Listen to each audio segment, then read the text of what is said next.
una empresa de telefonía era dueño de todo esto, llamada local, nacional, internacional y telefonía. Era dueño de todo esto. En electricidad, ¿no? Generación, transmisión y comercialización era una sola empresa. En ese sentido, monopolios verticalmente integrados. El tren en términos del material rodante y las rieles era una sola empresa. En agua, actualmente, captación, distribución y comercialización es una sola empresa. Entonces, se identifica de que son, ¿no?, empresas verticalmente integradas. Luego de que existen, ¿no?, existen subsidios cruzados de segmentos rentables a no rentables.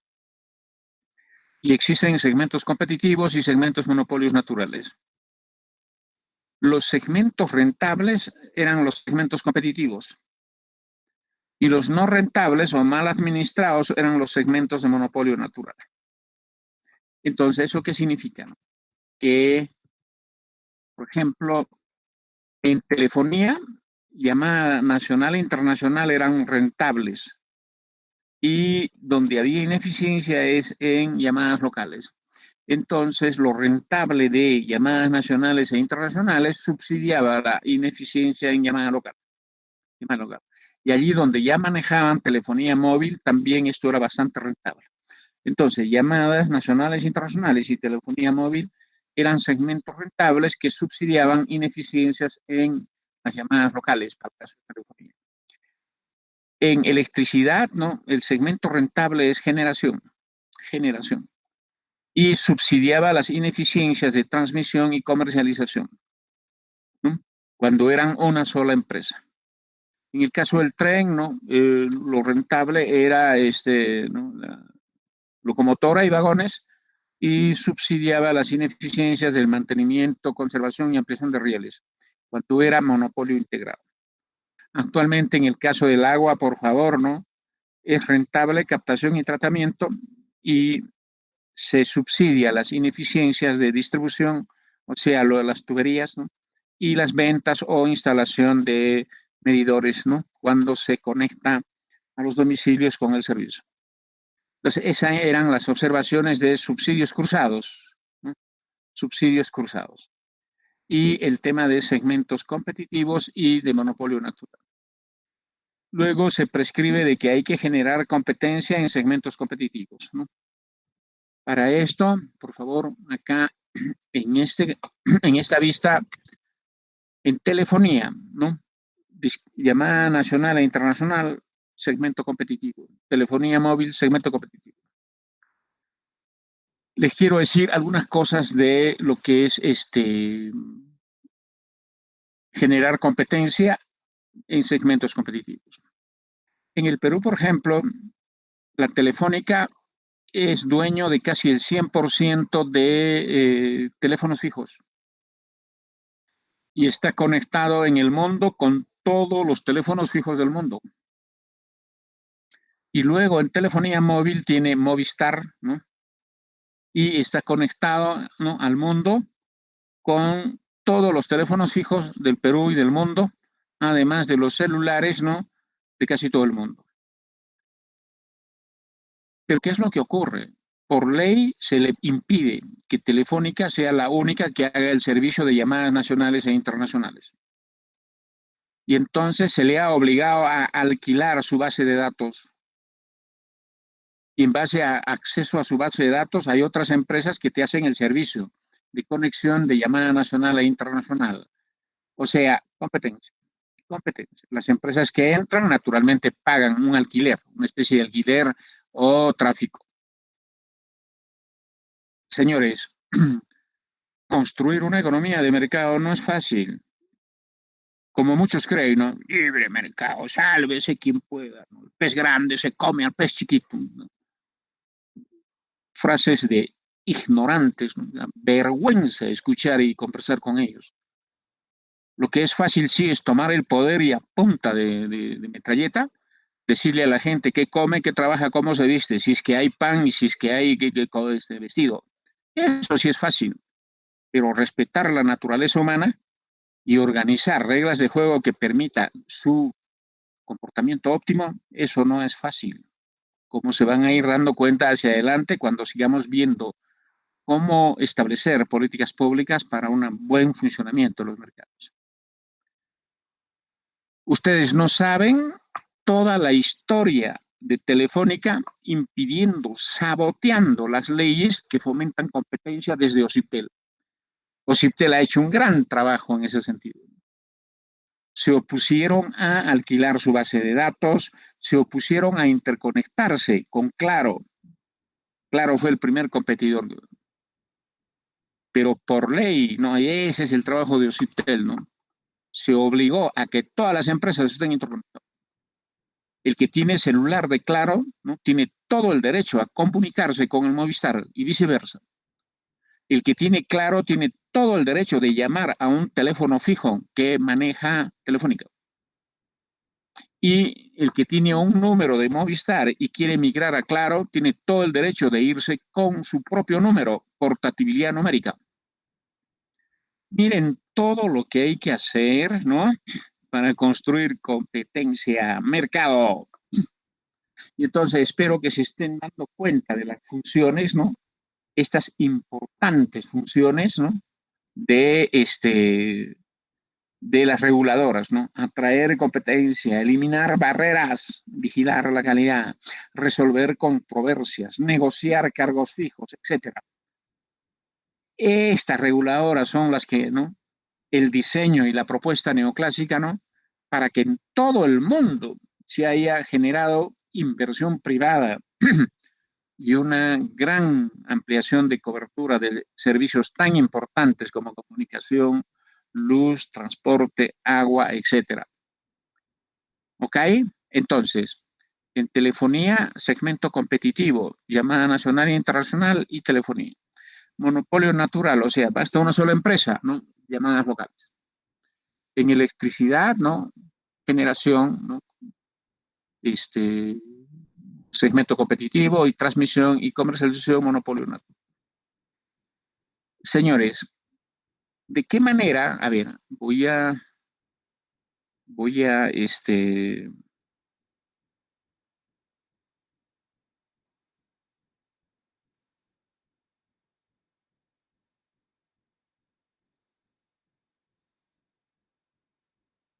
¿de qué manera se ha generado, se genera competencia en generación? Les quiero decir que antes, ¿no? Antes el Perú, cuando había monopolios integrados en luz, ¿no? Tenía más o menos, de repente, yo no sé, 6, 8 o 9 generadores. Por ejemplo, ¿no? Eh, el caso de Cusco, Cusco, Apurímac y Madre de Dios,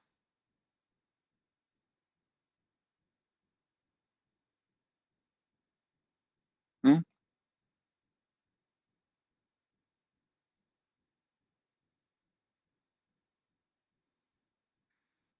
A todos a estas regiones le daba luz EGEMSA.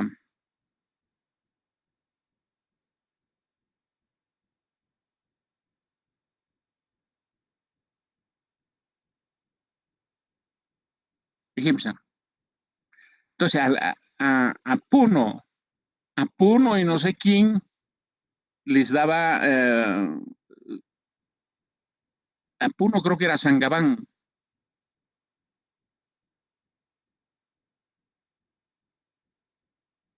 Entonces, a Arequipa, Acupé, Moquegua, la empresa se llamaba EGASA. O sea, todas empresas que generaban energía. Y así, ¿no? En el caso de Lima,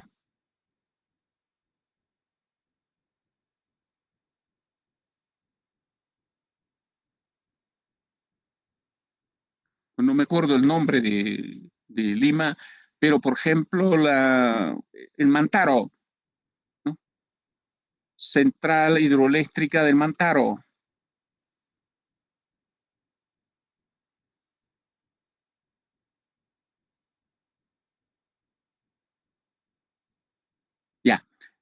daba a Lima, daba también no sé a qué otras regiones, ¿no?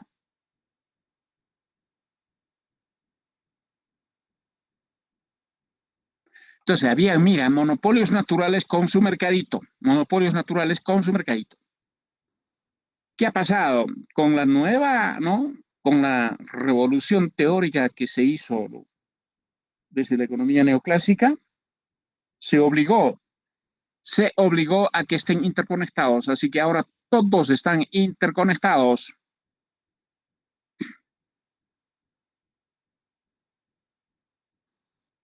¿Correcto?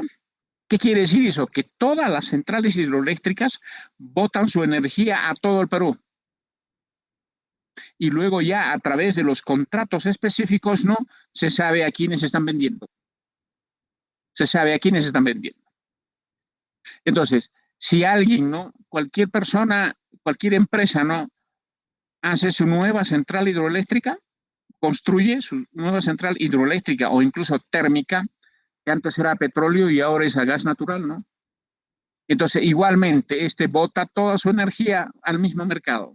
O sea, todo es un solo mercado. En ese sentido, por lo tanto, ¿no? El segmento de generación es totalmente competitivo porque quienes quieren entrar al mercado entran. Señores, bajo este modelo de la interconexión y de generar competencia en generación, técnicamente todas las ciudades cada año podrían licitar, licitación pública para ver cuál de esas centrales le vende luz. Licitación pública. Entonces, el Cusco, por ejemplo, podría hacer una licitación los últimos días de diciembre, saca su convocatoria y decirnos, señores, ¿no? Queremos que nos vendan, ¿no? En el Cusco, digamos, 100 megawatts. Pone su precio base y toditas las empresas, toditas las centrales, ¿no? Toditas las centrales empiezan a competir o a mandar sus sobres, ¿no? ¿De qué manera, o sea, cuál es el precio que pretenden ofrecer? De manera lógica, por favor, en una licitación, ¿no? La competencia es hacia abajo, hacia abajo. Posiblemente no es gran cosa, ¿no? Pero es hacia abajo. Y señores, técnicamente no habría ningún problema que para el Cusco, gane una central, ¿no? Gane la central de Tumbes, ¿ya? Una central hidroeléctrica de Tumbes. Tranquilamente. Y entonces gana Tumbes y la luz que tenemos se factura para que cobren los de... Pero ¿cómo es eso? Sí, pues en teoría todos botan su energía a un solo mercado y a través de los contratos se sabe perfectamente a quién le estamos comprando y quién nos está vendiendo. Estas son grandes aportes que hacemos los economistas para que con la orientación de competencia, ¿no? Organicemos eficientemente la producción, consumo, ¿no? Distribución de servicios tan importantes como es este caso de la construcción de un mercado, ¿no?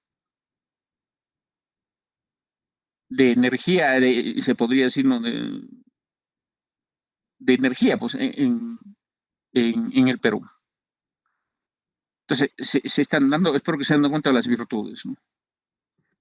Les quiero decir, ¿no? Les quiero decir que, a ver, tengo el chat abierto. Les quiero decir lo siguiente. El año, si no me equivoco, en la época de Fujimori, el año 97, creo, 98, un huaico lo enterró Ejemsa. Ejemsa está al pie de un cerro y nadie sabía que en ese cerro, en la punta, se estaba armando una represa de lodo, ni siquiera solo de agua. Y en épocas de lluvia eso simplemente rebalsó y lo enterró la central hidroeléctrica de Ejemsa. Ejemsa lo enterró. O sea, puro barro. Y obviamente, ¿no? Se apagó el servicio. Se apagó el servicio. Les pregunto, ¿cuánto tiempo creen ustedes que los cusqueños no hemos tenido luz? A ver, numeritos, numeritos. ¿Cuántos tiempo, día, semana, no sé, lo que se imaginen? ¿Cuánto tiempo no tuvimos luz?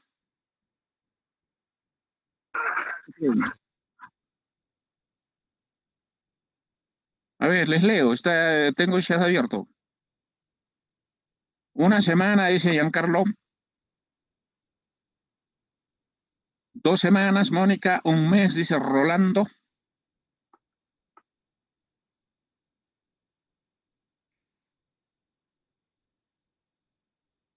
A ver, 2 más.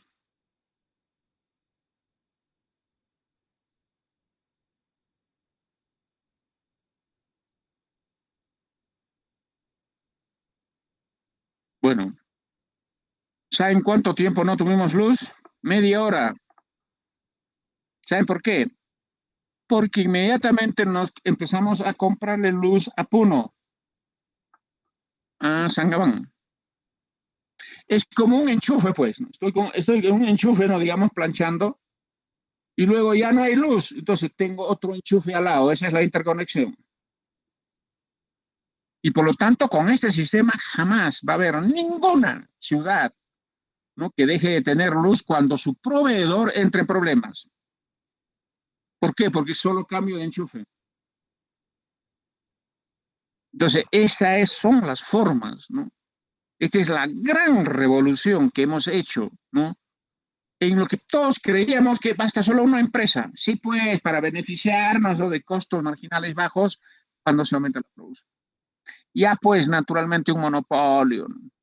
Pero no habría ganancia ni en el punto A ni en el punto B, pero ya pues más cargo fijo por lo menos, ¿no?, el costo medio, y ya pues que sea del Estado, dado que ellos no buscan lucro, y luego todo el desastre. Espero que ahora sí ya hayan leído, por favor, empresas públicas, estén leyendo.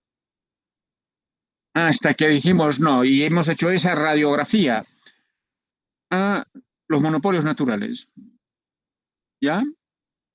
Son empresas no verticalmente integradas, hay segmentos competitivos y de monopolio, hay subsidios cruzados de segmentos eficientes contra los ineficientes, y por lo tanto vamos a tener que reestructurar estas empresas, dividirlos en unidades de gestión, y con eso además vamos a romper el monopolio de la información. Cuando una sola empresa tenía todo empaquetado, eran poderosos en información, y para algunos fines de regulación o qué sé yo, no era fácil entrar, saber, conocer, auditar cifras. No con el intento, jamás yo voy a aceptar, no con el intento de control de precios ni cosa por el estilo. Pero a veces es bueno conocer los costos. Porque por un lado monopolio, por otro lado poderosos en información, en ocultar información, en solo saber ellos información. Y esas cosas no permiten, ¿no?, el conocimiento de, ¿no?, la economía de los mercados, ¿no?, para fines de, ¿no?, por lo menos aproximarse, ¿no?, a esperar que hayan aproximaciones a los costos de eficiencia. ¿Ok? Entonces, estas son, entre otras, vamos a seguir comentando, ¿no?, este tema de reestructuración de monopolios. ¿Correcto? Ahora, les quiero decir que antes, bueno, les repito este caso, ¿no? ENAFER Perú, empresa nacional de ferrocarriles del Perú, ¿no?, era dueño de todos los trenes y eran monopolios integrados, o sea, eh, los vagones, ¿no?, los vagones y o sea, material rodante se le llama, ¿no?, a la locomotora y los vagones. Y las rieles eran de la misma empresa. Entonces, con esta revolución neoclásica dijimos, no, deben ser dos empresas. Locomotora y vagones uno, rieles otro. Y pueden haber más de un tren, porque solo uno. Y ya les he dicho que en el Cusco ya tenemos 3 trenes, ¿no? Sin duda, es eso, ¿no? 3 trenes, pero hay una sola riel, correcto, pues para eso hay coordinación y programación en salidas y entradas, ¿no? Para su uso óptimo. Pero competencia en tren, competencia. Un tren más quiere entrar, entra, no hay ningún problema. Pero lo que es difícil imaginar es que cada tren ponga su riel. A veces hay que, por favor, ¿no? Tener un poquito de argumentación en base a observaciones lógicas, ¿no? ¿Se imaginan lo costoso que sería, ¿no? Que cada empresa tenga su riel? Difícil. En ese sentido basta una sola, pero una empresa distinta. En el caso del Cusco, Transandina, 3 trenes y otra empresa independiente manejando, manteniendo los rieles. Algún día que revolucionemos en el Perú el agua, vamos a tener que segmentarlo en 3. Captación y tratamiento, una sola empresa. Perdón, un segmento donde pueden haber muchas empresas. Distribución, o sea, las tuberías, una sola empresa. Y las ventas inicialmente pueden ser una sola empresa, ¿no? Una sola empresa. Estamos listos para intervenir en la reestructuración y reorganización del mercado de agua en el Perú. ¿Ok? Este sin duda es un rezago terrible en lo que es organizar eficientemente la industria del agua. Ese tema naturalmente es bastante complejo. ¿Correcto? Para fines de solo entender superintendencia, les había puesto también, ¿no? Por favor, les había puesto banca y finanzas, pero banco, financieras, AFP, seguros, etcétera, ¿no?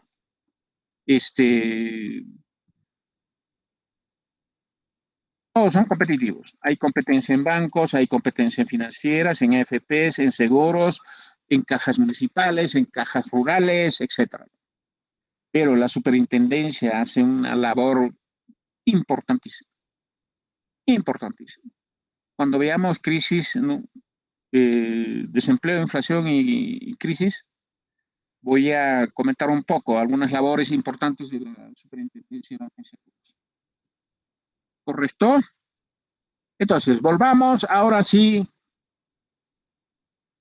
estamos viendo superintendencias reguladoras, fomentadoras de la competencia, pero para eso, por favor, les he dicho, ¿no? La gran cantidad de reformas como las que estamos haciendo, ¿no?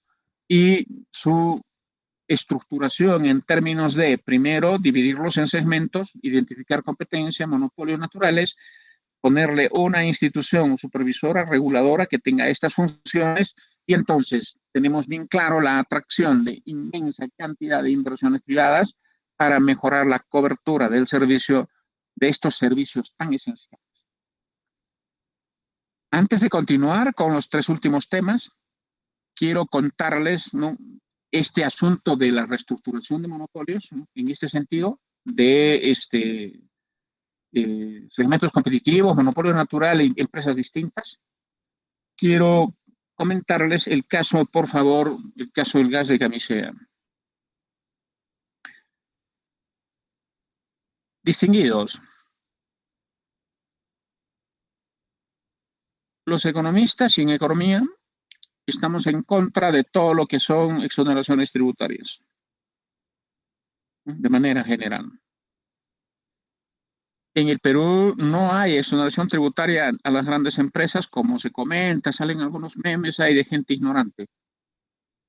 La exoneración tributaria que hay es para la gente y sin duda también para algunas empresas nacionales en las zonas de frontera. Y hay fuertes líos en eso. Piura, Amazonas, Iquitos, Pucallpa, incluso un poco adentro, Huánuco, San Martín, Madre de Dios, Puno, Tacna, o sea, todas nuestras regiones fronterizas tienen exoneración del impuesto selectivo al consumo a alcohol derivado, petróleo derivados, y tiene exoneración tributaria del impuesto general a las ventas, ¿no? En leche, en aceite.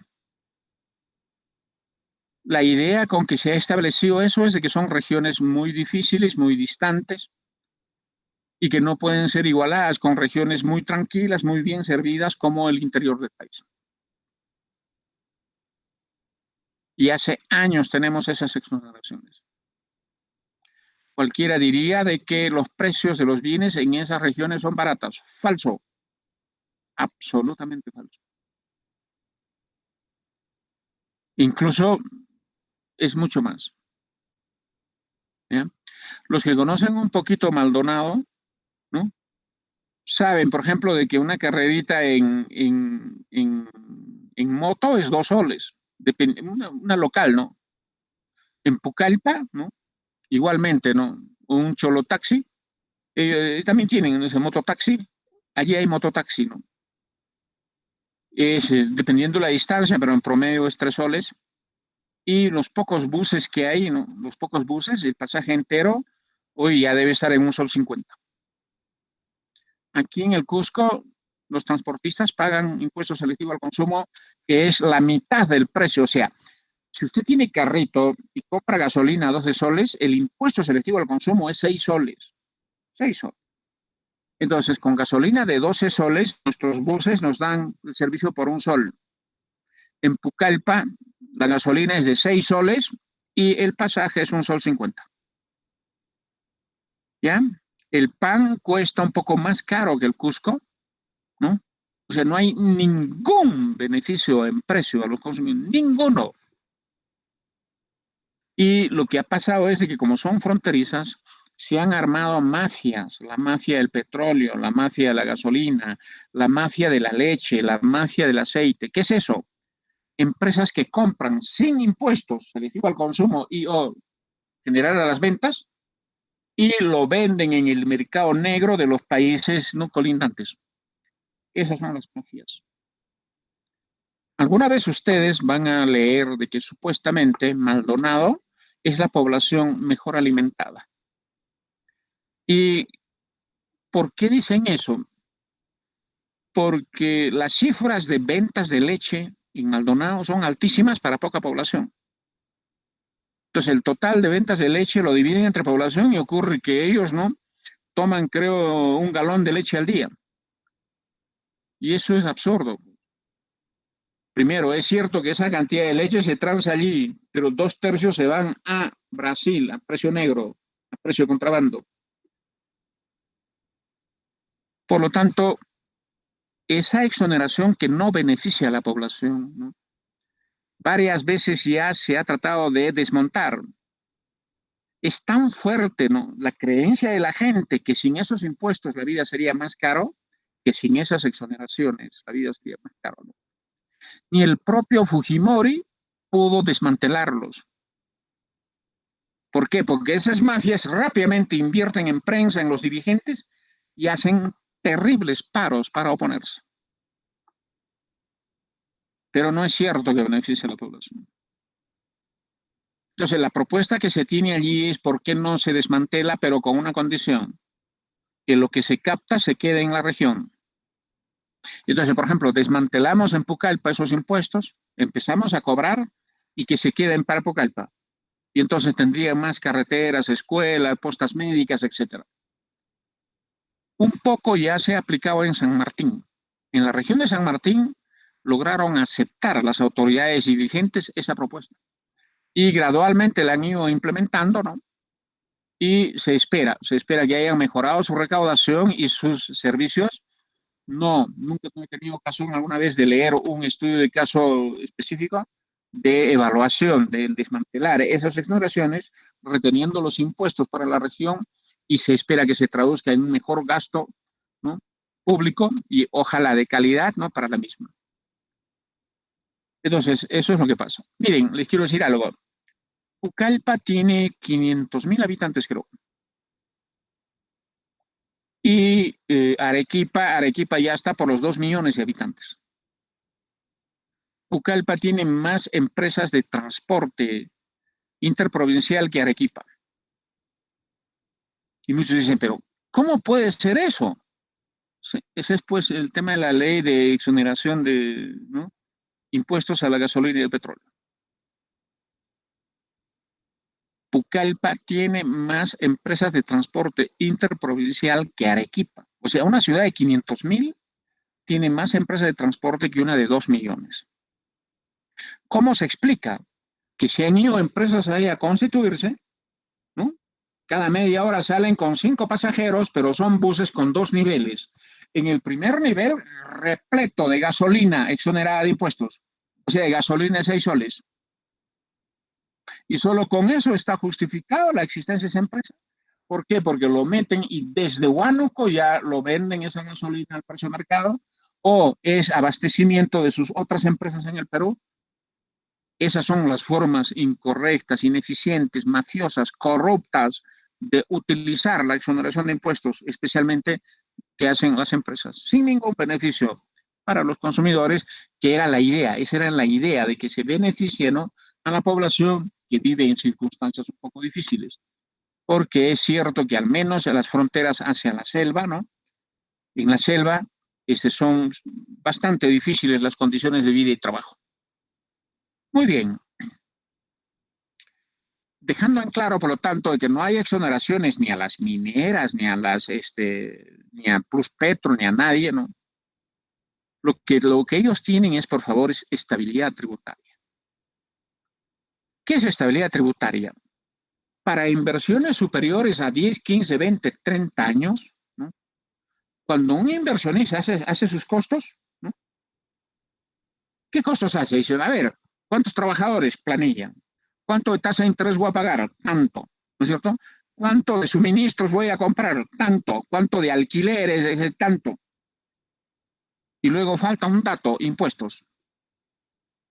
Normalmente ellos preparan sus números para postular a licitaciones. Y entonces preguntan al gobierno, le dice, señor, ¿no?, quisiera saber, en mi flujo de caja de 30 años, ¿cuánto pongo de impuestos? Le dice, ¿sabe qué? El impuesto ahorita es 35% para ustedes. Pero yo no sé qué va a pasar con el próximo gobierno. Porque al 35% yo voy a tener indicadores que ustedes van a aprender en proyectos, ¿no? Tasa interna de retorno, valor de consumición neta, relación beneficio-costo, etcétera. Y entonces hay incertidumbre, pues. Yo pongo 35%, a este gobierno ya se va en 2 años, ¿no? ¿Y qué pasa si viene otro gobierno y me dice 50%? Yo ya he invertido tanto, pero a 50% la rentabilidad ya no justifica mi inversión. Entonces yo estaría estafado. Y entonces mundialmente se ha hecho una convención, un acuerdo mundial, que es el siguiente, ¿no?, que todas las empresas hacen sus flujos de caja para inversiones, ¿no?, de largo plazo al nivel de impuestos vigentes y por todo el periodo de inversión. Por lo tanto, al empresario que dice, ¿cuánto pongo en impuestos?, le dice, ponga usted 35%. ¿Y qué pasa si el nuevo gobierno lo cambia? No lo va a cambiar porque vamos a hacer de este contrato una ley. A los 35 años, ponga usted 35%. Y entonces viene un gobierno y quiere subirlo a 40, no vale. Quiere bajarlo a 25, tampoco vale. Ni arriba ni abajo. Eso es estabilidad tributaria. ¿Para qué? Como economistas, por favor, solo nosotros entendemos eso. Tener bien claro y fijo los costos, ¿no?, nos permite hacer cálculos de inversión y hacer postulaciones para, ¿no?, lograr algunas concesiones. Eso no entiende mucha gente. Ahora, otra cosa que se habla es de los drawback, ¿no?, o sea, devolución de impuestos. En el mundo hay un convenio en que no se puede exportar impuestos. Entonces, nuestros exportadores compran insumos con impuesto, pero lo venden afuera. Y entonces el convenio es de que se hacen cálculos de devolver los impuestos pagados acá a la empresa. Y eso ocurre en todo el mundo, al menos en el mundo libre. Por lo tanto, es una política mundial. ¿Por qué? Porque los impuestos lo pagan los súbditos de un país a su estado, o lo que antes era, ¿no?, los comunes a su monarca, por los servicios que da el Estado. Pero si yo estoy produciendo, ¿no?, para venderlo a ciudadanos de otra parte, ¿no?, yo no puedo obligarles a ellos a pagar los impuestos que me han costado proveerles bienes. Y hay una bonita filosofía detrás de eso. Por lo tanto, nadie exporta impuestos. Y el drawback también, por favor, hay, ¿no? Con nuestros hermanos cafetaleros, ¿no? Yo en el posgrado, ¿no? Discuto con alguna gente y no dejan de haber alumnos que llevan vinos y les pregunto, ¿hay drawback en el café? Claro que sí, porque el café es de exportación, pero ellos usan un conjunto de insumos pagando el impuesto en las facturas, ahí que es lo más lógico. Y entonces hay drawback, o sea, devolución de impuestos a los exportadores de café. Así que no es una política de los grandes, los tragadotes, sino a cualquier otro que pueda demostrar, ¿no? Que vende afuera, pero que ha usado bienes que, con impuestos y se les devuelve. Son criterios de organización de la tributación en base a ciertos fundamentos, ¿no? De por qué los súbditos tienen que pagar, ¿no? Impuestos a su Estado y por qué no puedes hacerle pagar, ¿no? A los del exterior eso. Muy bien, a lo que quería ir es a lo siguiente. En el segundo gobierno de Belaúnde, de 1980 a 1985, Pedro Pablo Kuczynski era el ministro de Energía y Minas. Y sacaron una ley que se llamaba, ¿no? Ley de exoneración de impuestos a las inversiones de riesgo. ¿De qué se trata? El Perú, dado la perspectiva que se hace de sus recursos, ¿no? De su geografía, ¿no? Tiene petróleo. No será en cantidades que tienen los locos estos de Irán, Irak, qué sé yo, pero tenemos. Punto uno. Punto dos, ¿no? Nosotros compramos petróleo. Espero que sepan de que el 70% de petróleo lo compramos y Petroperú solo produce un poco menos del 30%. Y si tienes petróleo hay que ponerlo en valor. No solo porque es correcto poner en valor tus recursos, sino tiene otra evaluación social importante. Importas menos, ahorras divisas. Y cuando tienes mejores divisas, puedes, por lo tanto, financiar mucho más, ¿no? Bienes y servicios que necesitas para expandir tu economía. Además de lo que denominan la famosa soberanía energética. Muy bien. Entonces se dio la ley, ¿no? Ley General de Petróleo, Energía, Ley General de Petróleo, le llamaron. Y entonces pusieron un artículo de que las empresas, que luego de declarar sus ganancias del año, ¿no? Informen al gobierno que están pensando ir a explorar, o sea, pues picar para ver petróleo, picar para ver petróleo, especialmente en la selva y en algunos puntos del mar. Las empresas que declaran al gobierno que están pensando ir a explorar petróleo, ¿no?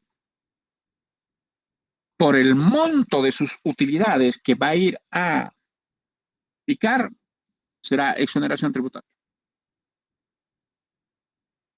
Entonces, digamos, una empresa declara que tiene 3.000 millones de utilidades al año y dice, por favor, voy a destinar 500 millones para explorar, y de acuerdo a esa ley, entonces le dice, por esos 500 millones usted no paga.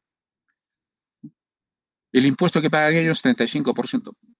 Entonces, en otras palabras, dice, señor, yo como Estado quiero ser tu socio. Si vas a ir a picar, vas a ir a explorar. En el Perú, el costo promedio de picar para ver si hay petróleo es $500,000. Y la probabilidad de encontrar petróleo es de 6 a 1. O sea, pica 6 veces, 6 puntos y encuentras uno. Por lo tanto, encontrar un pozo de petróleo es $3.000 millones. El costo de picar y encontrar petróleo. $3.000 millones. Por lo tanto, si la probabilidad es de 6 a 1, hay que alentar que entren empresas a picar. Y una forma de alentarlos es compartir el riesgo exonerándoles de impuestos de ese comportamiento. ¿Correcto?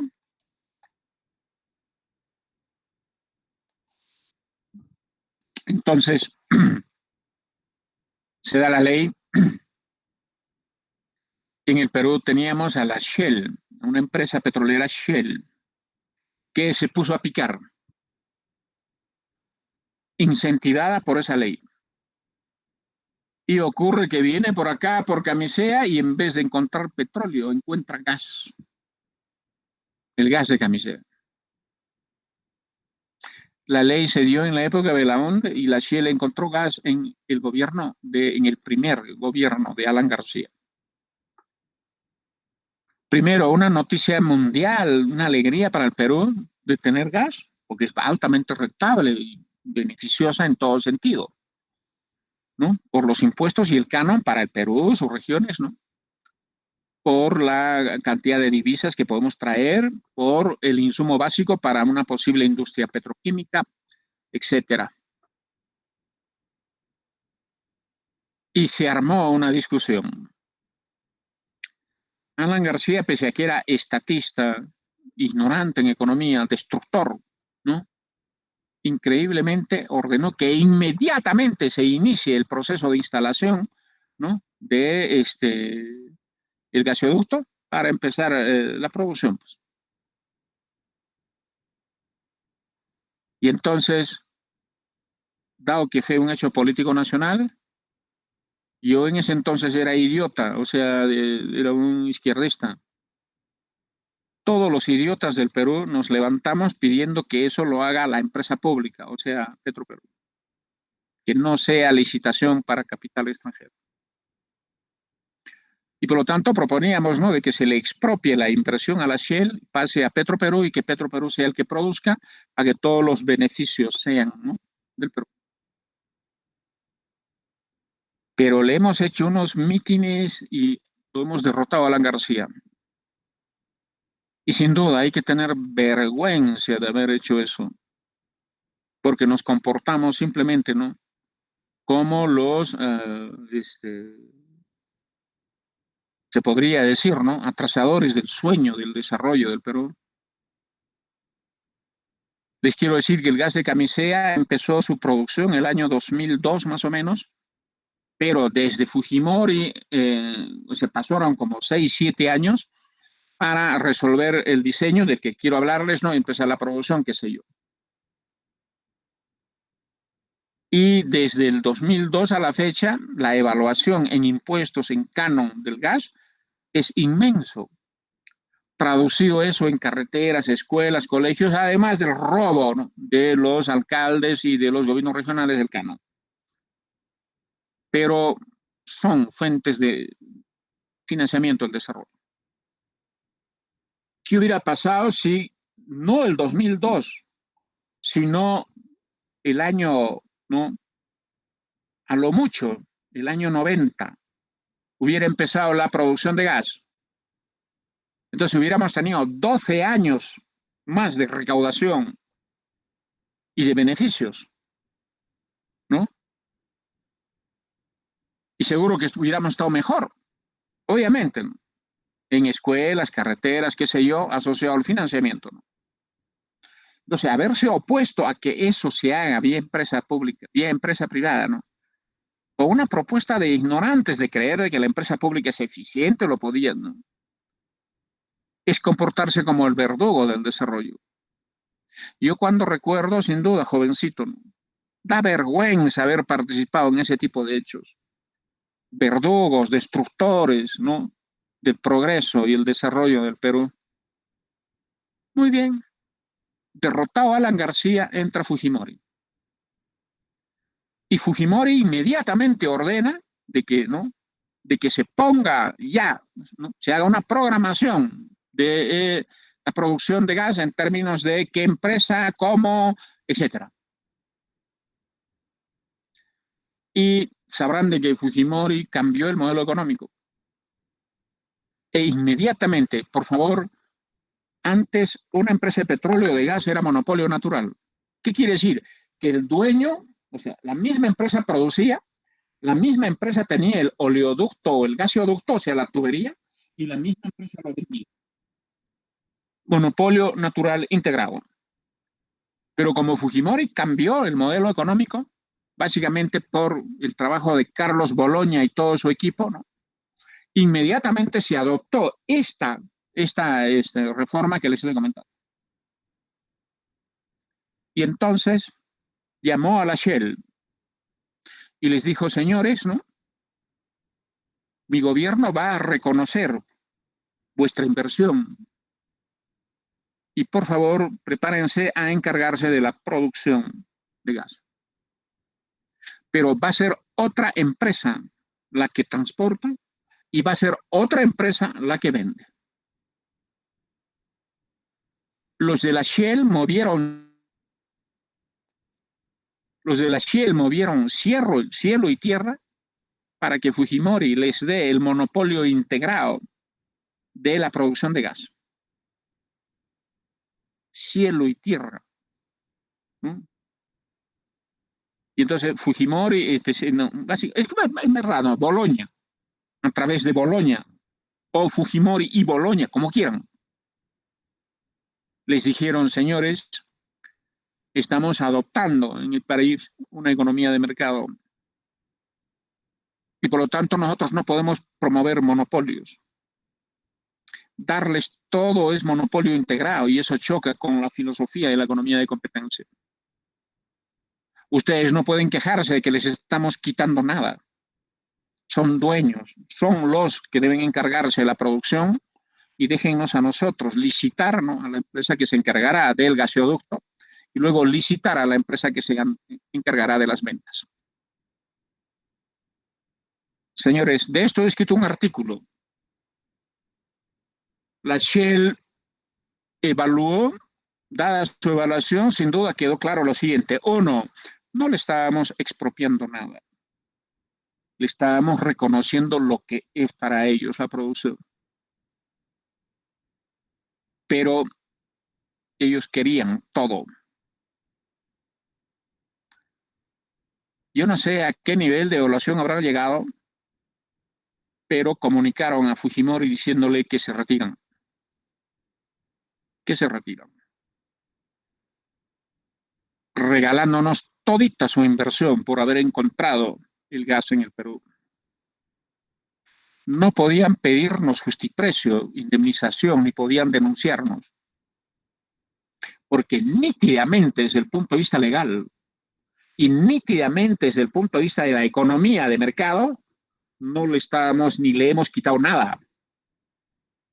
Y nos lo regaló todo. Gracias, Shell. Y entonces Fujimori se vio en problemas, en el sentido de que había que empezar ahora, ¿no?, un proceso de licitación de quién produce, dado que el dueño de ¿no?, el que debería producir era la Shell, ¿no?, y se va, y entonces se empezó casi de cero. Y a través de una licitación ganó justamente Pluspetro. Por fin gana Pluspetro, se pone a hacer las cosas para empezar la producción. El gobierno hace la licitación para transportar y gana la empresa transportadora del gas del Perú. Y luego la licitación para ver quién va a vender y gana justamente Repsol. Repsol. Y listo, vean cómo se aplica la teoría a un caso real. A un caso real. Entonces, hoy la explotación del gas del Perú tiene esa estructura, ¿no?, de empresas segmentadas distintas, haciendo las operaciones, ¿no?, en los segmentos que corresponden.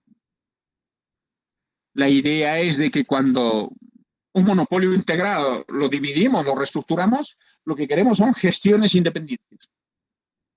Y que las gestiones independientes garanticen el costo mínimo, la eficiencia. Porque estando empaquetado, ya les he dicho que hay segmentos ineficientes subsidiados por la eficiente. Y eso no es economía. Eso no es economía. Además de romper el monopolio de la información. Entonces, por favor, en el Perú, especialmente en la década fujimorista, ha sido un gran escenario, un gran laboratorio de lo que significa construir, diseñar e implementar una economía de mercado. A partir de un modelo estatista, intervencionista, controlista, que había destruido ya nuestra economía. ¿Ok? Entonces, esto es lo que también quería comentarles de este tema de las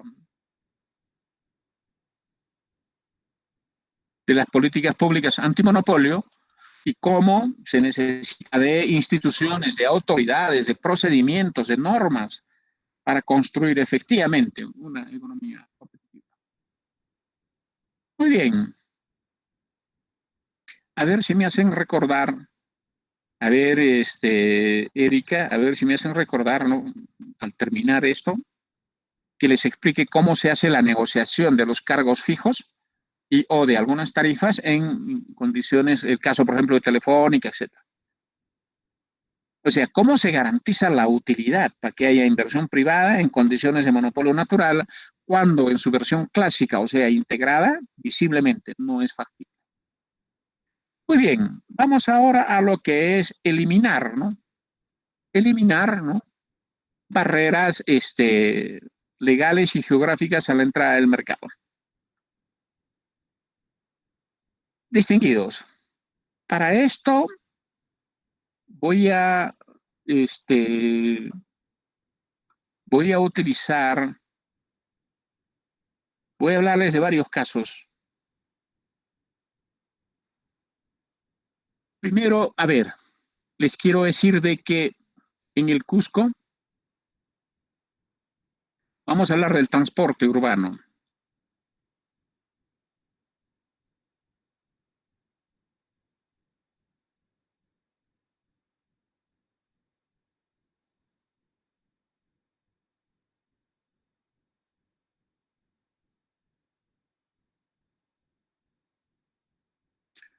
Distinguidos, hasta el año 1991 aproximadamente, en el Cusco habían, ¿no? Desde habían solo uno, dos, tres empresas de transporte. Había desde San Jerónimo, ¿no? Hasta el Mercado Central,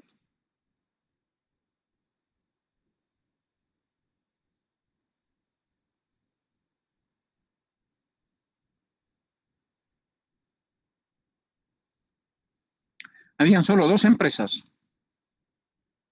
las palomitas rojas y las palomitas blancas. Hay unos buses rojos que todavía existen, ese era uno de ellos. Esas eran las dos únicas empresas que hacían el transporte. Luego, desde San Sebastián, ¿no?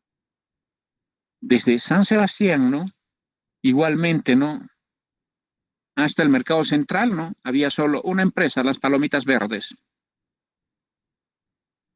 Y luego desde el aeropuerto, ¿no?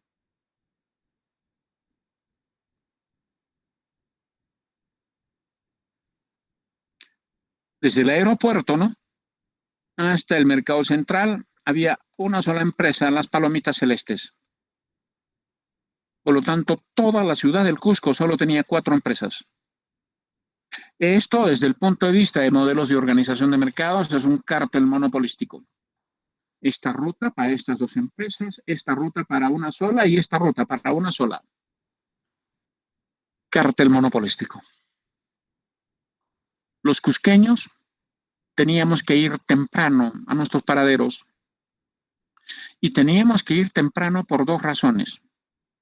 Uno, para ver si nos colgamos de alguno de ellos que siempre venía lleno y eran muy lentos, petroleros, contaminantes, muy viejos. Nadie dejó de romperse la falda o el pantalón en esos buses. Entonces, para ver si te colgabas y llegar a un punto intermedio de tu destino, porque la gente no tenía sus negocios en distintos sitios, ¿no? Y los troncales de servicio solo te llevaban hasta cierto punto. ¿Se encuentran? Y entonces la cantidad de tiempo que gastábamos en transporte era bastante y la calidad del servicio era totalmente pésima. Al venir casi lleno con un boletero que te gritaba que al fondo hay campo, ¿no? Sin duda la mayor experiencia de este servicio es viajar parado y colgado. No recogían a los niños porque había siempre un pasaje controlado bajo para ellos, pasaje escolar. Esas eran las condiciones del transporte urbano, cártel monopolístico. Y supuestamente pasaje controlado, pasaje popular, encargado a la Municipalidad del Cusco. El último pasaje negociado, ¿no? 19 centavos el entero. Muy bien. ¿Cómo era, cómo era el transporte aéreo? Hablemos todavía del transporte interprovincial.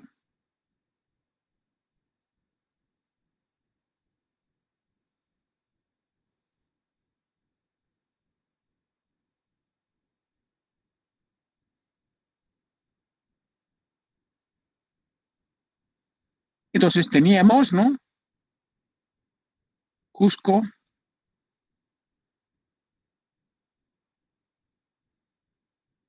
¿no? Cusco Puno, Arequipa y Lima.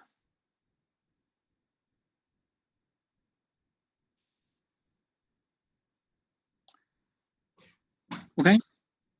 Y solo habían dos empresas que hacían el servicio, ¿no?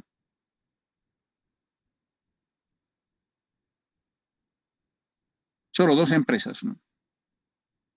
Uno se llamaba San Cristóbal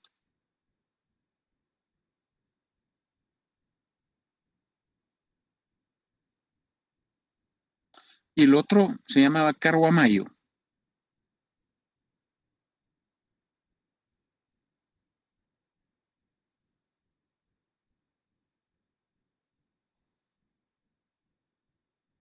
¿Ok? Y ¿esto qué es? Esto es un cártel, porque San Cristóbal salía a las 8, Carguamayo a las 9, y luego San Cristóbal a las 3 y Carguamayo a las 4. Solo habían, ¿no? En otras palabras, dos salidas, ¿no? Al día en cada empresa.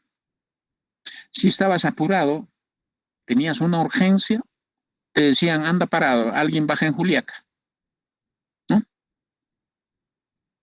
Esa era la situación en transporte interprovincial. ¿Cómo era el transporte en transporte aéreo?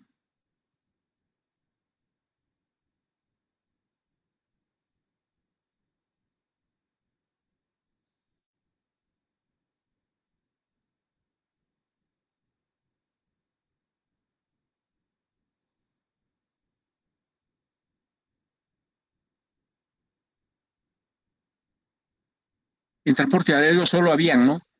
Dos empresas. Vamos a hablar acá, a ver, digamos, Lima, ¿no? Cusco, Tacna,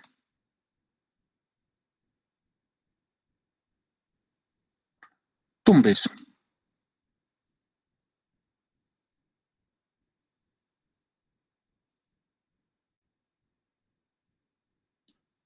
¿Ok?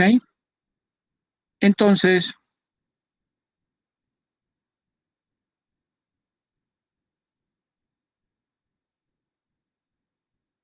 estas dos empresas, estas dos empresas eran, ¿no? Aero Perú y Fosset.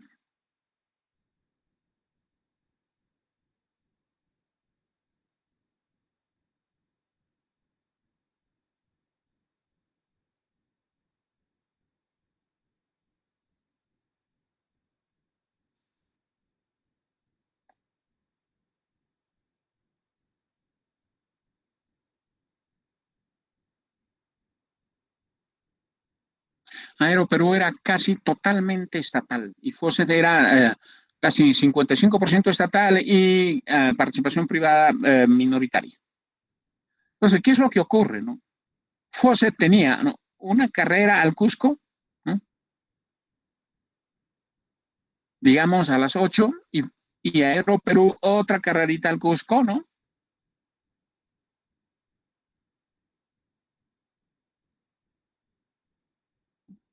Cusco Lima, Lima Cusco, ¿no? A las 9. ¿Se aguanta? Luego a Tacna se iba solito Aeroperú, y a Tumbes se iba solito Fawcett. ¿Qué tipo de organización de mercado es esto? Cártel monopolístico, un duopolio. Solo dos empresas dueños de todo el mercado y repartiéndose el mercado. ¿Se dan cuenta? Esto era lo que teníamos en lo que es transporte urbano, interprovincial, ¿no? Aéreo. Ahora, ¿cómo era el tema de las farmacias? ¿No?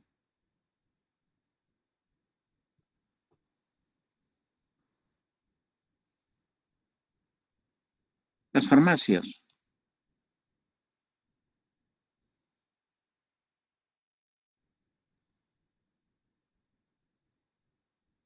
En las farmacias, por favor, ¿no?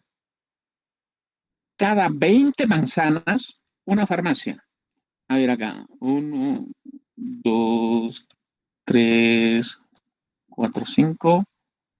Y luego. Listo. Acá tienen 20 manzanas de una ciudad y solo una farmacia. Y entre farmacia y farmacia, una distancia.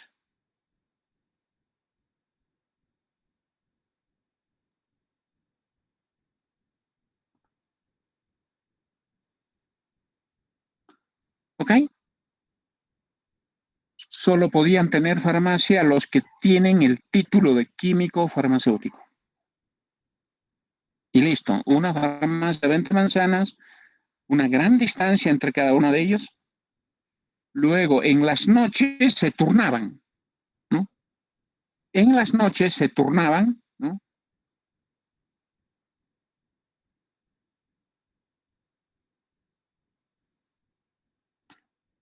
Entonces, lunes tú, martes tú, miércoles tú, jueves tú, viernes tú, sábado otra vez tú, etcétera. Y los feriados también. Entonces, nocturnos, feriados, se turnaban, o sea, en la ciudad había a lo mucho uno o dos en las noches y sábado, domingos y feriados. ¿Qué tipo de organización de mercado es esto? Cartel monopolístico. Pocas empresas se dividen el mercado. ¿Se dan cuenta? Esta era, ¿no? Y los precios eran altísimos. Yo tengo ahí, por favor, yo siempre, no sé por qué, era muy dependiente de las ampicilinas, ampicilina 500, y una ampicilina 500 costaba un dólar, o sea, 3.5 más o menos. ¿Se dan cuenta? Eso eran las farmacias, ¿no? Y en el caso de los alimentos, ¿no?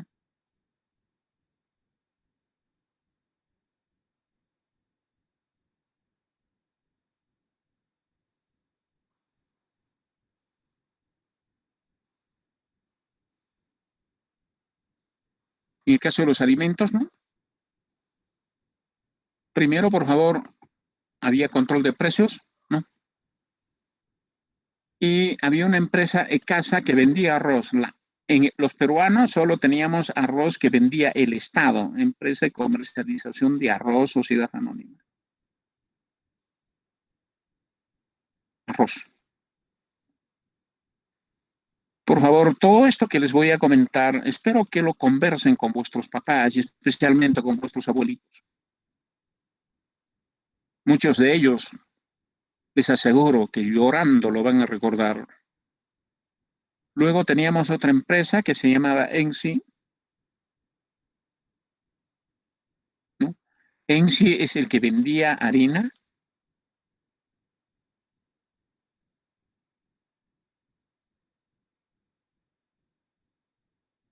fideo,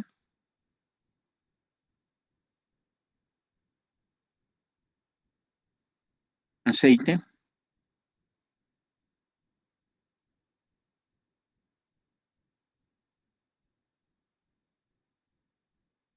no sé qué más. ¿Se dan cuenta? Esta era la forma de provisión de importantes servicios y bienes en una economía, ¿no?, estatista, de control de precios, de empresas públicas, ¿no? y de entrega prácticamente de monopolios y cárteles monopolísticos. Les quiero decir que en cerveza, ¿cómo era la industria cervecera?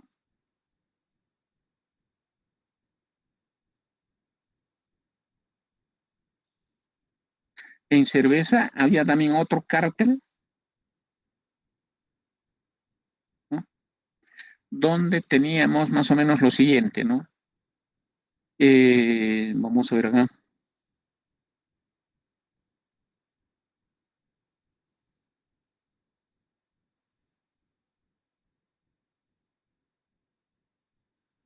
Acá vamos a ponerlo. Cerveza. Sin duda eran empresas privadas, pero eran un cártel, organizados a través de un cártel. Cerveza y mercados. Entonces, por ejemplo, la cusqueña, ¿no?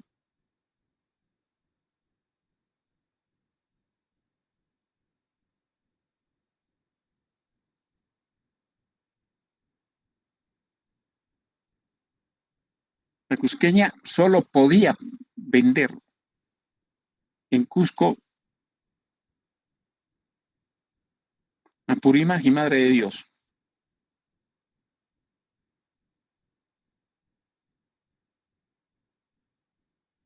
¿Ya?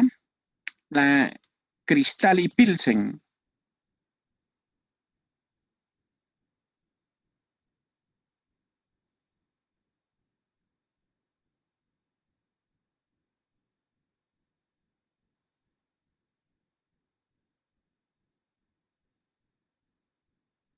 Lima Callao.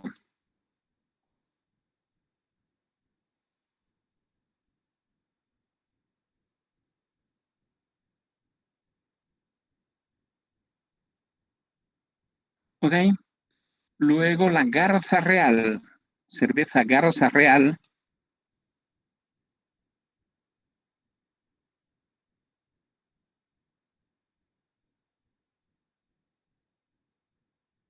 ¿ya? Cerveza Garza Real, toda la costa.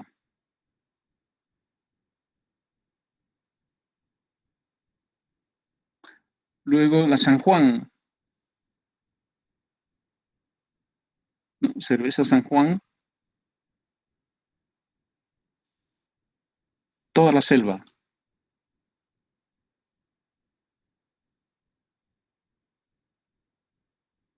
¿Ok? Y acá me está faltando, ¿no? La arequipeña, cerveza arequipeña,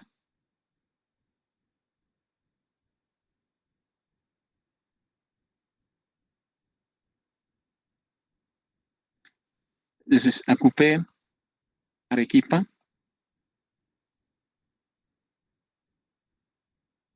Ica, Moquegua,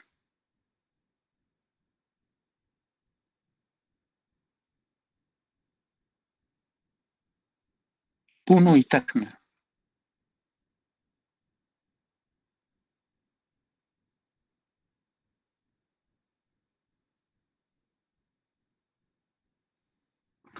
¿Ok? Esa era la estructura de mercado. Cártel monopolístico, empresas con su propio mercado. Prohibido que la cusqueña se meta a otro mercado, prohibido que la Cristal venga al Cusco o se aparezca en Arequipa, prohibido que San Juan esté por el norte, o sea, simplemente tal empresa, tal mercado, cártel monopolístico. Les quiero decir de que la cusqueña siempre ha tenido una fama, al menos cuando se producía aquí. Y cuando los cusqueños viajábamos a Lima, Arequipa, no, el mejor cusqueño es el que llevaba la cerveza cusqueña a sus amigos o sus parientes, porque era riquísimo. O sea, en cantidades pequeñas no te hacen problemas. En, en cargos personales, cusqueño que viajaba a otros sitios sin llevar su cerveza, no era cusqueño. Y sin duda, ¿no? Como siempre íbamos a gorrear ahí la comida y el alojamiento a algún pariente, ¿no? Llevarle cerveza cusqueña y panchuta, pagaba toda la factura, ¿no? Pagaba todos los gastos o toda la invitación. Eso era, ¿ya? Eso era en lo que son, ¿no?, la industria de cerveza.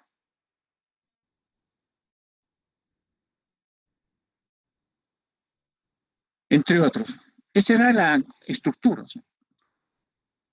¿Por qué teníamos este transporte urbano? Porque habían leyes dadas por el gobierno en la que solo el Estado daba licencias a través de la municipalidad, se señalaba rutas, se ponía la empresa y punto. Prohibido la entrada de cualquier otra empresa que no haya sido, ¿no?, escogida por el Estado. Entonces, ¿de qué estoy hablando? De unas barreras legales que instauraban monopolios e impedían la entrada de la competencia. ¿Por qué era el transporte interprovincial de esta manera? ¿No? Transporte interprovincial. Porque habían leyes donde solo el Estado autoriza a empresas a dar servicio interprovincial, ¿no?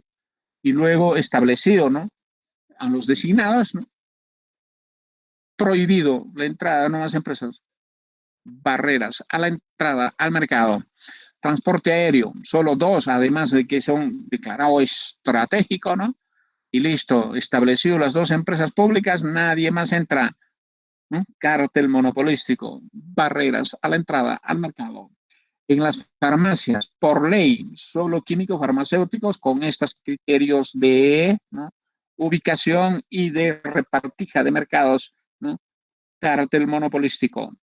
En alimentos, ¿no? Yo no sé, solo el Estado te vende arroz y solo el Estado te vende insumos tan importantes, ¿no?, como harina, fideo, aceite, no me estoy acordando, ¿no? Y en la cerveza, ¿no?, a nombre de, este es el modelito de industrialización por sustitución de importaciones, ¿no? ¿Cómo hacemos para tener industria? Hay que darle beneficios. ¿Y qué beneficios, no? Hay que darles en condición de monopolio, hay que facilitarles dólares, ¿no? Hay que darles mercados cautivos, ¿no? Y listo. Se vinieron máquinas viejas de afuera, del exterior, ¿no? Y bueno, salvo alentar la producción de cebada, ¿no?, poner su fábrica. Esto es lo que teníamos, señores. Entonces, en este tema de eliminar barreras, ¿no?, legales y geográficas y económicas, ¿no?, ¿qué pasó con Fujimori? ¿No? Primero se empezó con esto, con esto. Se anularon todas estas leyes y se declara el libre mercado.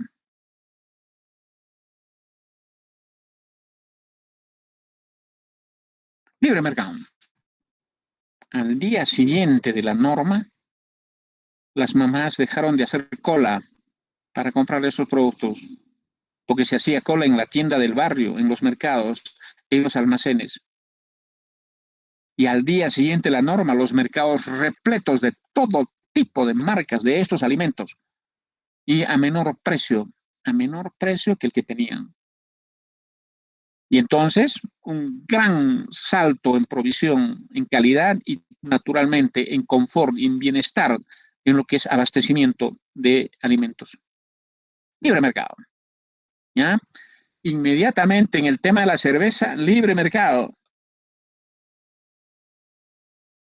O sea, se anularon las leyes que daban que estructuraban este cártel. Libre mercado. Y entonces empezamos a tener en el Cusco, en las pensiones, ¿no?, cerveza arequipeña, Pilsen, ¿no?, y Cristal. En la selva ya no solo había San Juan, llegaba también la Pilsen, la Cristal, igual en la costa. O sea, simplemente pasaron el Perú a ser un solo mercado para estas empresas.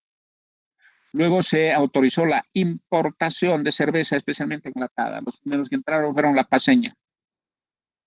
Libre mercado. ¿Ok?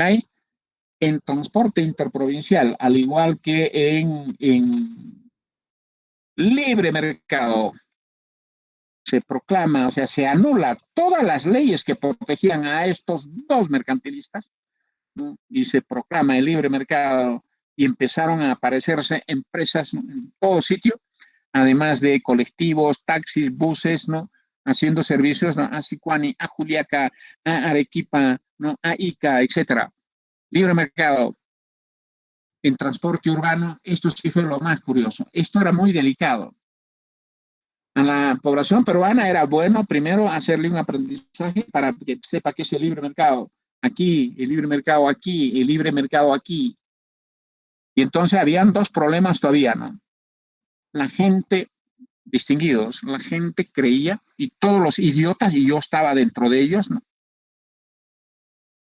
Decíamos de que el libre mercado es de que el empresario es el que pone el precio. Y como estos son explotadores, malvados, desgraciados, ¿no? ¿Qué precio nos pondrán? Y hemos movilizado a la gente en contra de la liberalización del transporte. No, no, no. En el caso del Cusco, lamentablemente, el líder de ese entonces era Daniel Estrada, un gran alcalde, pero dado que era idiota, ¿no? Se opuso y lideró la explotación de camisea que les he contado y se lideró y se opuso a la liberalización del transporte urbano. Hasta que de un día para otro se declara el libre mercado, ¿no? Libre mercado y empezaron a aparecerse combis por todo lado, pero no se metían a los troncales, de los dueños. Y a la poca semana autorizados a meterse a donde sea y se aparecieron combis como hormigas. Y entonces tú salías de tu casa y había una combi pasando por tu calle que te ofrecía llevarte a un punto más cercano de tu destino en menos tiempo, pero con seguridad y a menor pasaje. Pasaje de 10 centavos, 15 centavos. 19 estaban en estos progrorotes, 15 centavos. Y todo el mundo ¡bum! Se subió, pues naturalmente, los combis. Y los ómnibus viejos, dueños de las rutas, vacíos, 19 centavos. Y ahora sí, recogían a los niños, le tocaban bocinita. Y luego de una semana, prácticamente los votaron porque los combis también entraron a esas rutas, a 15 centavos. Y estos ómnibus viejos tuvieron que bajar su pasaje a 10 centavos. Miren, de 19 a 10, qué precio popular, qué control de precios, qué defensa del usuario hacia la municipalidad. Solo los economistas sabemos de que esta fanfarria de que el control de precios es popular para la gente es un absurdo. Y entonces la gente rápidamente empezó a ver el inmenso bienestar, ¿no?, que tuvimos en transporte urbano. Se hizo lo mismo, por favor, ¿no?, con transporte aéreo y entraron, había un momento en que teníamos como 5 empresas de transporte aéreo. Una competencia terrible y naturalmente precios abajo. Es todo un proceso luego ver cómo es que hoy tenemos, ¿no?, eh, empresa líder, o sea, la TAM y 2 o 3 seguidores chiquitos, con todo lo que ya hemos conversado. Sin duda, los procesos de mercado van cambiando, asociado a las formas de organización industrial, a las tecnologías, etcétera. Y listo, acá, en lo que son farmacias, ¿no? En lo que son farmacias, ¿no? Igualmente se anuló libre mercado. Se anuló las leyes que permitían que solo los químicos farmacéuticos tengan farmacia. Se anuló la ley de 20 manzanas para una farmacia. Libre mercado. En una cuadra pueden haber 50 farmacias, ahora no pasa nada. Y cualquiera puede tener su farmacia, pero su director técnico tiene que ser un químico farmacéutico. Es como la ley que existe ahora, ¿no? Cualquiera puede crear su colegio, su universidad, pero por favor, el director, el rector tienen que ser docentes, ¿no? Tienen que ser profesores en el caso de primaria, secundaria, instituto. Y en el caso de la universidad tienen que ser docentes universitarios. Entonces, esta es la forma como en el Perú, ¿no?, hemos tenido de película, eso pueden hablarlo, especialmente con vuestros abuelitos, ¿no? Antes de perderlos, por favor, escúchenlos, háganles preguntas de cómo vivían en cada segmento de, ¿no?, su realidad, en alimentos, en transporte, en medicinas. Y listo. Esto es lo que significó, ¿no?, desmontar un modelo estatista, controlista, ¿no?, que ya estaba destruyendo y empobreciendo al Perú, por uno de libre mercado, que es dejar que la gente libremente diga qué consume, qué produce y qué cambia. Y entonces el bienestar, ¿no? El bienestar de los peruanos, pese a que éramos muy pobres, ¿no? Mejoró, ¿no? En abastecimiento, calidad, ¿no? De todos estos bienes y todos estos servicios. ¿Ok? Entonces, vuelvo, vuelvo a pantalla para decirles que durante muchos años, casi se podría decir, la última vez que el Perú tendría economía libre creo que era con Leguía, hasta 1930. Luego vinieron dictaduras militares y eventuales democracias, pero donde esta onda de tener empresa pública, de estar controlando precios, ¿no? Se iba expandiendo. Entonces, hasta 1990 se llegó al colmo, al extremo en esto. Para el caso de las empresas públicas, lean por favor la lectura. Ya quiero ahorrarme, ¿no? De comentar más allá de lo que les dije en indicadores de servicio para teléfono, para luz, ¿no? Y en 1990, por lo tanto, en el Perú había gente, todos creíamos que era muy normal, además de correcto, que el Estado controle precios y provea servicios. En el Perú el Estado también era el único que vendía, por favor, querosene, gasolina y petróleo. Los pobres dueños de carro, ¿no? Hacían colas en los pocos grifos que había para hacerse vender 1 o 2 galoncitos de petróleo, 1 o 2 galones. Y la gente en los grifos para comprar 1 litro, medio galón de querosene, porque el querosene era la fuente de energía fundamental para la cocina. ¿Se cuenta? Entonces, en lo que es petróleo, gasolina, querosene, igualmente libre mercado y empezamos a importar y la gente ya no tenía que hacer colas, ¿no? En los grifos, porque aparecieron además más grifos, etcétera. Esto es, señores, en concreto, el Perú ha sido un gran laboratorio, primero del estatismo, controlismo, dirigismo, y luego un gran experimento de su cambio a un modelo de lo que prescribe la ciencia económica, la libre economía, la economía de mercado. Yo me acuerdo que antes, antes de que haya libre transporte urbano, había movilizaciones, etcétera, ¿no?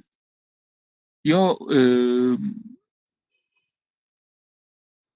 a ver, yo cambié, yo me modernicé en abril de 1990. Por lo tanto, ante los rumores de que ganaba Vargas Llosa, ya se decían, no, no a la libre mercado, no al libre mercado. Hablábamos tonteras. Hace poco he escrito, por favor, 3 artículos de toda esa mi experiencia, ¿no? Básicamente con énfasis de la economía, y eso está ahí publicado en mi blog. Pero ¿cómo nos oponíamos? Y hacíamos encuestas. Señora, libre mercado, no. En transporte. ¿Por qué? Los desgraciados transportistas, ¿cuánto nos quedarán cobrar? Toditos hicieron la idea de que es correcto que el municipio regule las tarifas populares, respaldando al pueblo. 19 centavos la última. Y cuando se dio la ley, al día siguiente aparecieron como hormigas, ¿no?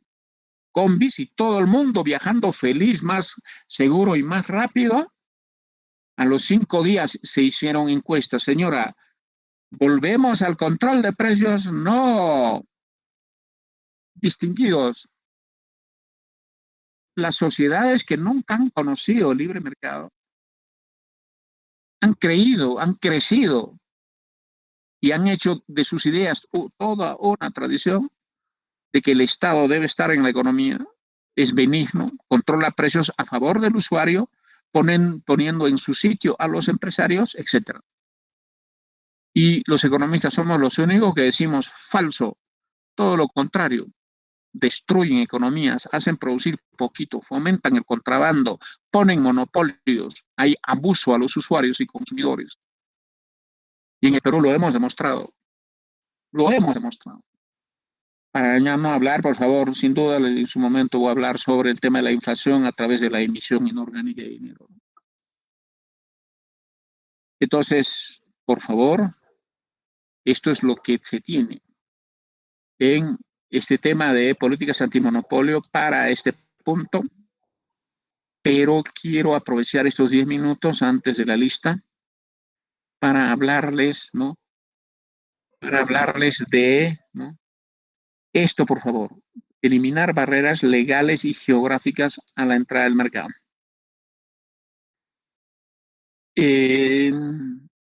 Esto un poquito asociado a liberación de precios o sea, la libre importación. Distinguidos, miren, estoy volviendo acá a lo que son farmacias. Cápteme bien esto. Mejor paso a pantalla. En el Perú habían dos grandes empresas, entre comillas, químico-farmacéuticos. Empresa, industria nacional, otro modelito de la industrialización, de sustitución de importación. Pero ¿qué eran? En verdad era un cártel monopolista. ¿Por qué? Primero, ellos no investigaban ni producían nada. Eran importadores y ensambladores, empaquetadores de medicinas acá. La empresa 1, ¿no? Vendía Mejoral, la empresa 2, Panadol. La empresa 1 especializada en resfríos, medicamentos para resfríos. La empresa 2 en medicamentos para el estómago. No competían. La que vendía Mejoral importaba en cilindros el Mejoral en polvo. Y aquí lo comprimía, le ponía papelito y esa era la industria nacional. Igualmente hacía la empresa 2 con el Panadol. ¿No es cierto? En el caso de los jarabes, ¿no? Pagaban regalía, no sé qué nombre se llama, de la fórmula de jarabes. Pagaban y entonces acá simplemente aplicaban la fórmula. Agüita tibia, más esto, más aquello, frotarlo y lo ponían luego en unas botellitas y listo, ahí estaba el jarabe. Ensambladores, importadores, no producían absolutamente nada.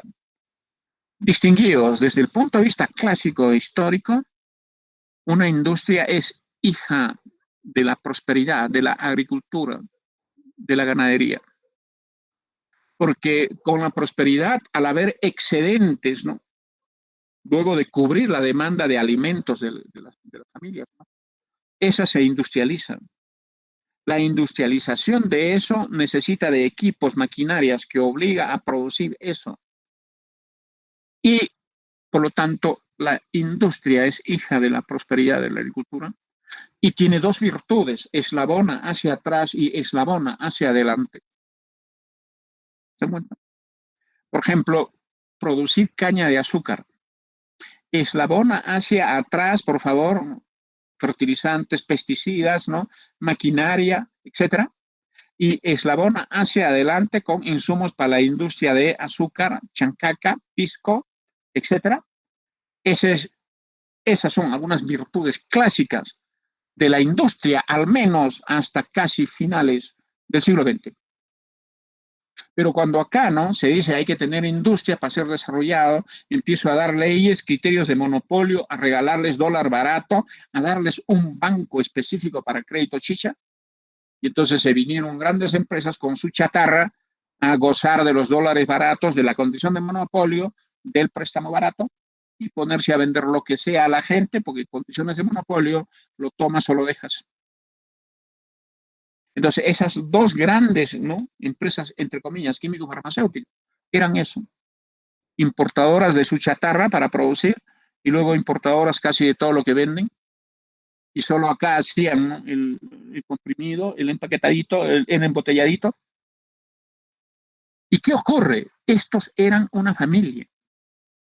Las pocas farmacias en el Perú, toditas eran ahijados de estos dos grandes, pero de a verdad, ¿eh? Ahijados de matrimonio, de 15 años, de comunión, ¿no? De su familia.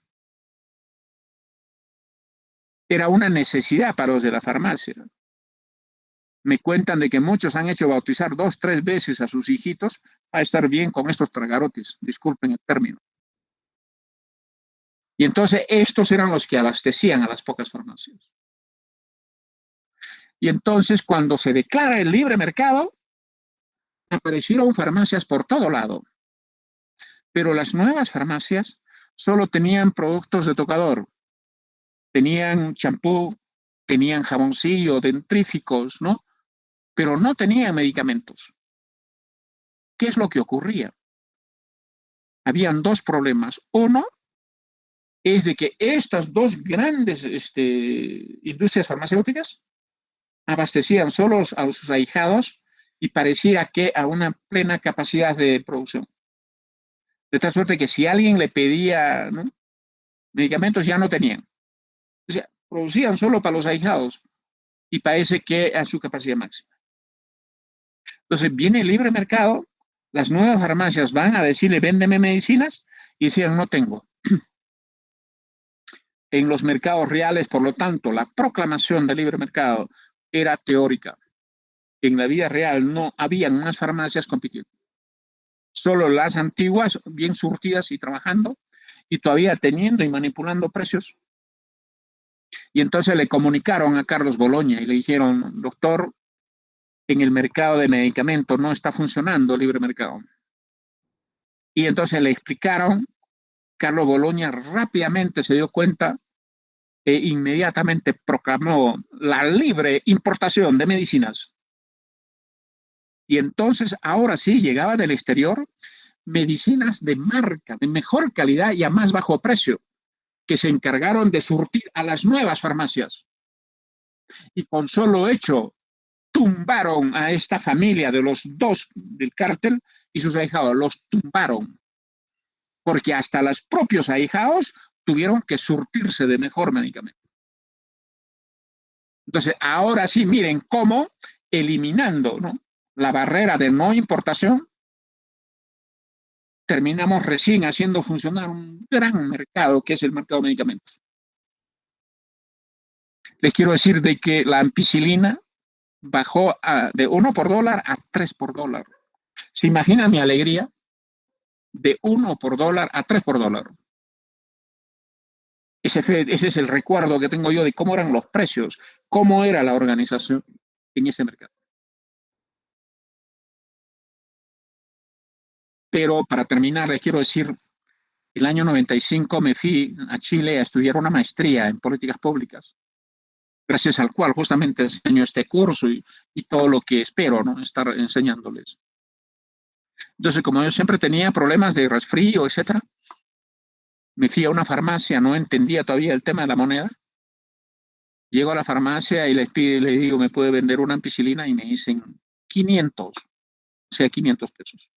Y 500 pesos era igual a $1 en Chile. Y entonces yo agarré y dije, caramba, esto está igual que el Perú. Y no compré. Me fían de mis amigos chilenos que me estaban ayudando a ubicarme y se rieron, pero en cara, ¿no? Porque me dijeron, ¿no?, Carlos, lo que te han, primero en Chile nadie vende por unidad. Acá nadie vende por unidad un dulce, un cigarro o un mejoral o nada. Todo es por cajas. Y lo que te han dicho es que una caja de ampicilina 500, de 10 ampicilinas, cuesta 500 pesos. ¿Cómo? Eso que has escuchado. Yo haciendo olas por el libre mercado en el Perú, por 3 ampicilinas, $1. Y un país rico, 3 veces más ricos que el Perú, como Chile, vendiéndole a su población con ingresos, ¿no?, 10 ampicilinas por $1. Y es allí, en esos momentos, donde nos damos cuenta qué tipo de gobiernos hemos tenido, qué tipo de políticos, qué tipo de sistema hemos tenido. En un país pobre como el Perú, vendiendo una ampicilina a $1. Y cuando viene el libre mercado, a lo mucho se ajusta a 3 por dólar. Y en un país rico, 10 por dólar. ¿Cuánta gente murió por no tener $1 o $2? ¿Para quién gobernaron? ¿Al servicio de quién se organizó la provisión de, ¿no?, medicamentos en el Perú?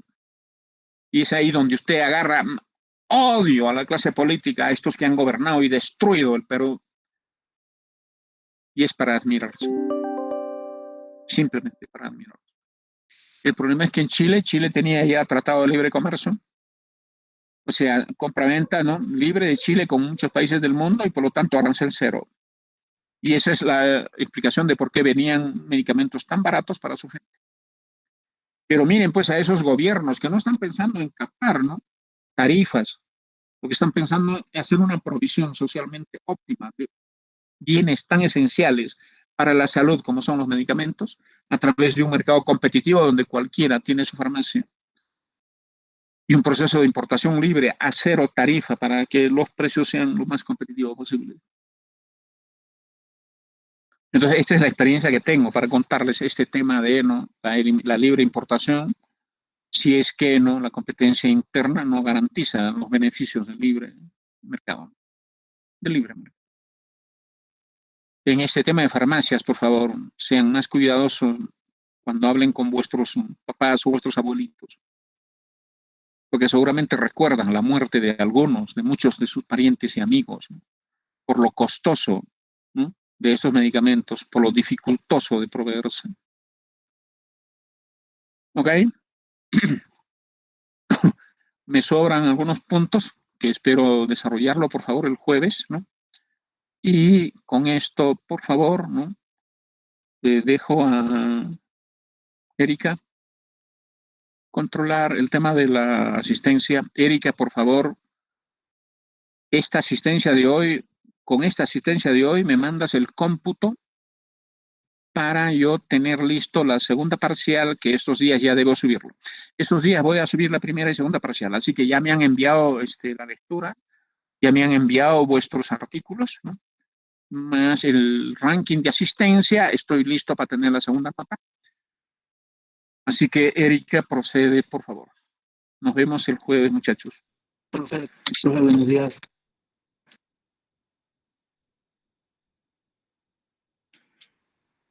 Profesor, buenos días, compañeros, buenos días. Ya, chicos, voy a iniciar con la lista.